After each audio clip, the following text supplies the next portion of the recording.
I am here with John Krosoczka, and believe me when I say I practiced your name a lot this morning. Okay, you did a great job. Thank you very much. And I have 5 fabulous questions for you that you've heard a million times, but librarians may not have. And the first one is, how did you get started working in comics? I've been making comics since I was a kid, but the Lunch Lady series came about when I had this story of a crime-fighting lunch lady, and the story didn't fit into a picture book, and it wasn't a chapter book, and it just evolved into being a graphic novel after I had reviewed my 5th grade comics. Very good. Did you read comics when you were a kid? I read them all the time. I would walk to the comic book store once a month if I couldn't get a ride, and it was about a mile and a half from my house. I would cut Garfield out of the comics section of the newspaper every single day and scrapbook it, and I had the Calvin and Hobbes collection, so I was reading comics all the time when I was a kid. Who were some of your influences as you got started doing art and comics?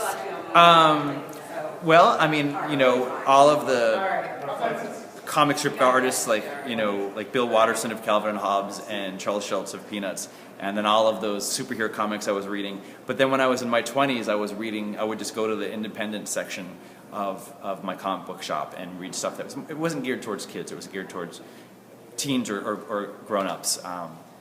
And so those graphic novels coupled with those comics I was reading as a kid really developed how I grew into being a graphic novelist myself. Cool. What comics would you recommend for kids or for teens that have come out in the past year or so? Oh, of course, anything by that guy, Baby Mouse.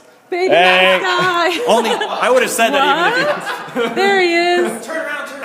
Even if he wasn't there, I would have said that. But I have a 4-year-old daughter, and we read a lot of comics together, and we read Bake Sale, we read a lot of the Toon books, we read the Flying Beaver Brothers. Oh my God, those are funny. I'm trying to think of what else we've read together. We read so much, it's hard to keep track, but those are some brief suggestions. All right, and here's the librarian-y question. If you were stranded on a desert island and could only bring one book with you, and go ahead and assume that you're going to get rescued, it's not the last book you're ever going to read, but what book would you bring with you? I'd bring my own book, so if I get rescued, they knew who I was. Ah, that's kind of a one cheater. One with an author photo. Total cheater so answer. The author photo. Then you'll just flash up into the sky so that helicopters can spot you. Yeah. Yes, very good. Punk farm, maybe. There you go. Do you Punk farm? Yeah, it's a bright color. There you go.